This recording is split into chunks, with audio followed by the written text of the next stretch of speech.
Annabelle stepped over the snow-covered road with purpose. Her skin no longer burned beneath the cold wind. The sting she had once relied on as proof of life was gone.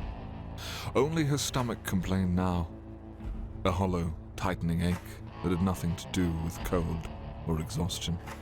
She focused on the rhythmic crunch of snow beneath her boots, counting each step like a prayer, anything to drown out the gnawing presence inside her. A hunger that was strong and continuous, a hunger that felt earned, as if her body believed it had a right to it. The forest watched her as it always had, but she no longer met it with the same wary discipline. Once, her eyes had been trained to scan for threats, to measure distance and escape routes, to catalog movement with the calm precision of a hunter of monsters and men. Now, the fractures lingered, tracked, followed. Her gaze clung to the twitch of a squirrel's tail, the blue haze circling the movements like a faint glow, the subtle sway of branches heavy with snow, the distant rise and fall of breath she could not yet see, but somehow felt. The fractures bled into her vision with thin veins of blue light webbing around living things. They no longer stuttered or flared without warning, no longer screaming at her senses. They flowed and danced. Every creature carried a faint haze, a ghost of motion layered over the present, showing her where a body would be a heartbeat from now. A step before it happened, a moment before it was chosen. A branch snapped somewhere to her left. Her body reacted before her thoughts did. Her muscles began coiling, weight shifting, and breath quieting. Not to flee, not to prepare a strike in defense, but to close the distance. The realization hit her a moment too late, and she forced herself to stop, boots skidding slightly in the snow as she stood rigid and shaking. This was wrong, she thought to herself. This was the reflex she had drilled into herself for years, now twisted into something else. She had hunted creatures like this, tracked them through forests, memorized their tales, their hungers, the way they justified necessity as survival. She remembered the lectures, the warnings. They will feel reasonable to themselves. And now she understood them in a way that made her throat tighten. The hunger rolled through her again, sharper this time, and her stomach clenched as if it were reaching upward, pleading for nourishment. The thought surfaced unbidden, and she gagged, pressing her teeth together hard enough to ache. The idea was repulsive, with the warmth in the mouth, copper on the tongue, but her body betrayed her, responding with a low, aching need that made her vision blur at the edges. Now she remembered the chalice, as if the cold metal was hitting her lips again, the bodies of her friends littering the snow, the square burning in her mind. But it all seemed as a comfort, as the taste was so sweet now, like a child remembering their favorite after-dinner treat. Annabelle now had the sensation of the sanguine liquid as her comfort. She hated that it felt right, the texture, the taste. She hated that the fractures seemed to lean her toward living things when the hunger surged, as if eager to assist, to guide her hand. What had once been a curse of an erratic, maddening storm of futures now became stronger. Something monstrous, and even a primal urge. Annabelle wrapped her arms around herself and kept walking. Each step forward was an act of defiance, a quiet refusal to give in to the thing she was becoming, even as it learned her shape from the inside. She did not know how long she could keep denying it. Only if she stopped, if she listened too closely to the clarity of the forest and lingered too long onto the twitch of the blue haze, she might never convince herself to turn away again. And that began to terrify her more than any vampire ever had. Her rhythmic march was precise, reciting the processionary cadence that she had learned from her banshee training, only to have her focus be broken by the sounds of rattling and the faint sound of a horse breathing heavily. Annabelle looked up toward the sound, seeing a cart traveling down the road behind her. A broad figure sat in the center seat, On either side were lanterns that swung in time with the carts jostling. The light from the lanterns was vibrant and hid most of the figure's features from view. Only the heavy coat and the wide brim hat were visible. Annabel looked on, the swaying of the horse putting her into a trance as she watched the blue haze drift side to side with the beast. The cart was soon upon her, having not taken a step forward since she looked up. Now the man was known to her. He simply tipped his hat as he pulled back on the reins, halting the cart next to her. His face was old, but his beard was well kept. His dark black hair flowed out from under his hat, shielding his cheeks from the oncoming cold. The man looked down at her, curious at first, then placed his hand over his heart and gave a courteous bow from his seat. Blessed be the family, madame. Annabel's stomach turned again, hearing those words again. I'm terribly sorry for my manners. I did not expect to meet royalty on my journey. I do not wish to intrude upon family matters. I am but a humble servant of Lishka, and I would offer you a ride to Drakenwood, if that is where you are headed. Annabel relaxed her body as she heard the man speaking. Her eyes must have changed already, she thought to herself. No longer her brilliant green, now a tarnished and haunting yellow. Yet these were no longer a threat to the common folk, but now a status symbol and a disguise. Your help is greatly appreciated. Then she made her way to the side of the cart, now seeing the beautiful designs etched into the sides. Long flowing golden filigree decorated it with vines and thorns circling a blooming rose. The man stopped for a moment, then shook his head. I'm sorry, Your Highness. The cart is full. My contract from the Drakenwood University is that of isolation, purely for safekeeping of the student. Annabel tried to hide the confusion her eyes began to convey, before stepping back from the carriage door. The only open seat is here. If it would please you, I can sit lower here to avoid being seen as an equal. The man began to lower himself down to sit on the footrest, rather than the driver's bench. That won't be necessary. Annabel watched as he struggled to get lower. She then climbed the side ladder to the seat and sat down.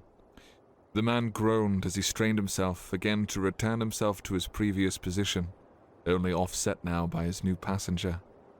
Thank you, madame. He leaned to look over the cart and the surrounding road, giving the reins a whip and sending the horse off again. I apologize in advance, my lady. I'm used to taking these roads alone. Well, mostly alone anyways. I want to be a good host.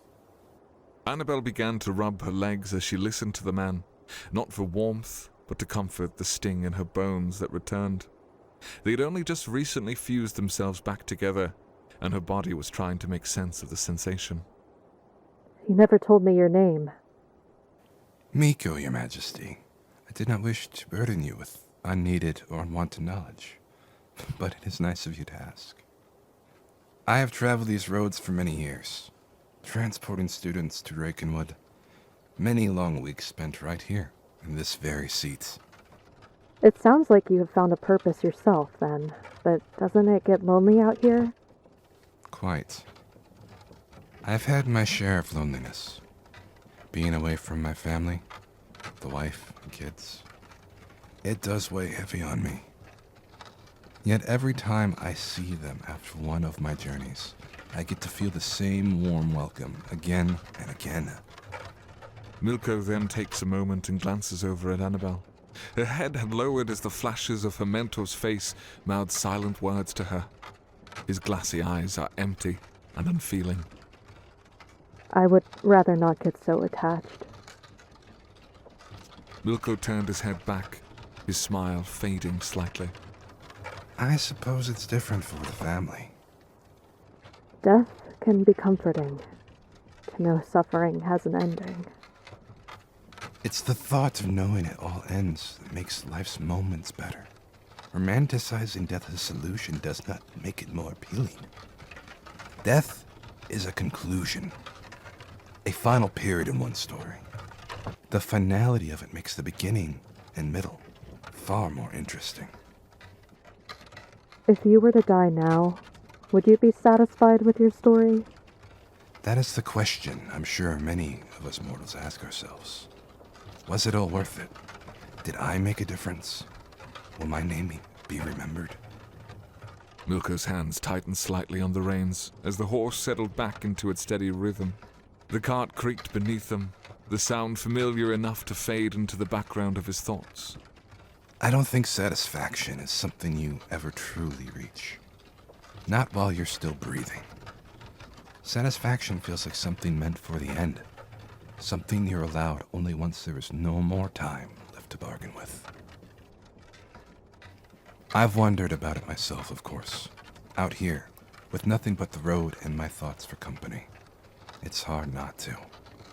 But I don't think the question is whether I'd be satisfied if I died now. I think it's whether I lived as if my time mattered while I had it. He glanced at the road ahead, rutted and half buried in snow, the path worn smooth by years of repetition. Annabelle's jaw tightened. The fractures shimmered faintly around Milko's form, subtle and restrained, no longer screaming futures at her, but quietly suggesting the next shift of his shoulders, the next breath. And if the answer is no, if you look back and see wasted years, wrong choices, and the pain you caused that can never be undone, Then I guess you die knowing you were human. Mistakes are part of the price.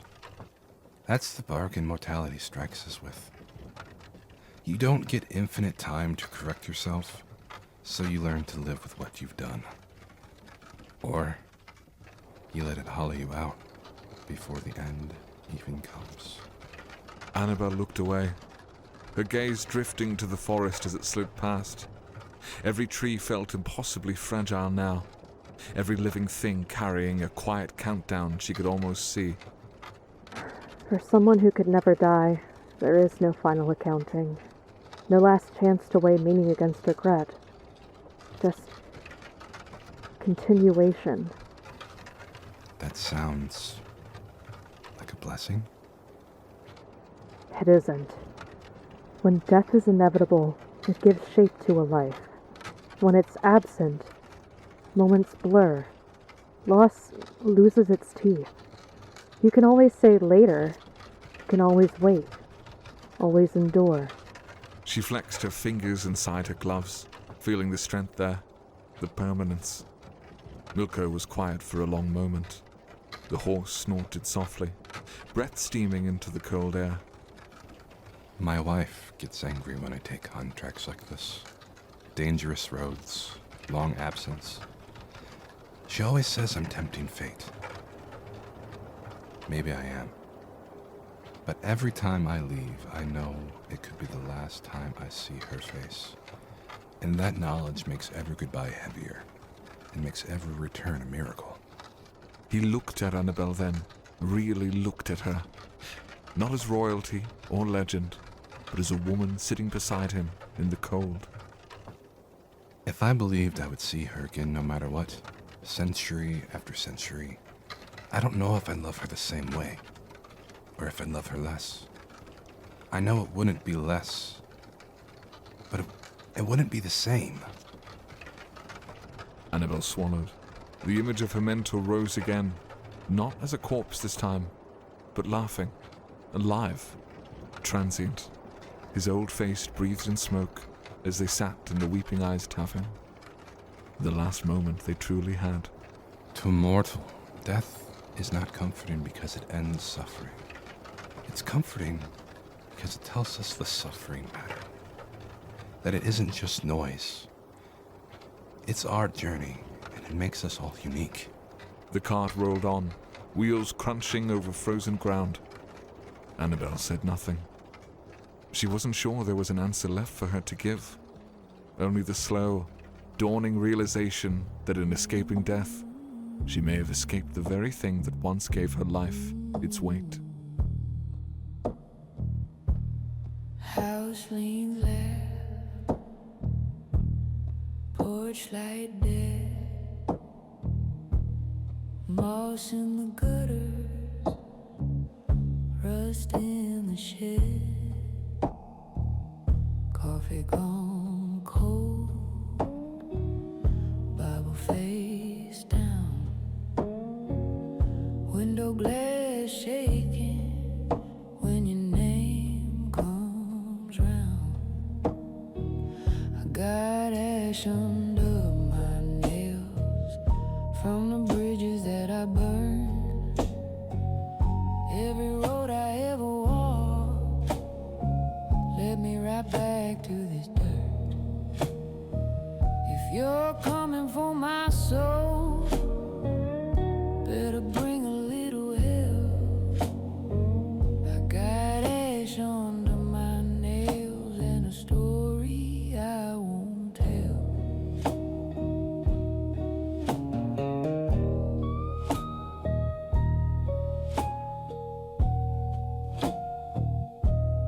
Boot prints dried in a puddle out back.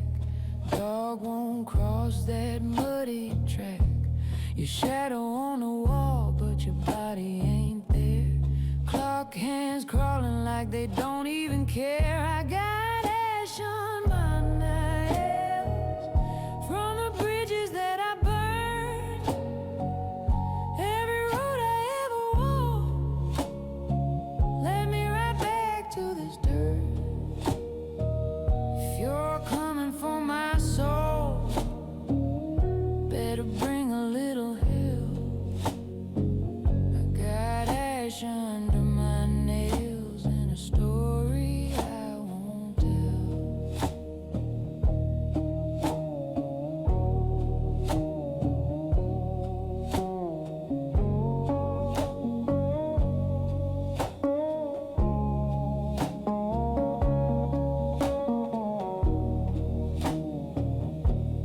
Moons hung crooked over busted wire. You say my name like a funeral choir. This is mercy, let the ceiling fall. I'll drag these chains down the red clay hall. I got ash under my nails from the bridges that I burned. Every road I ever walked led me right back to this dirt. If you're coming for my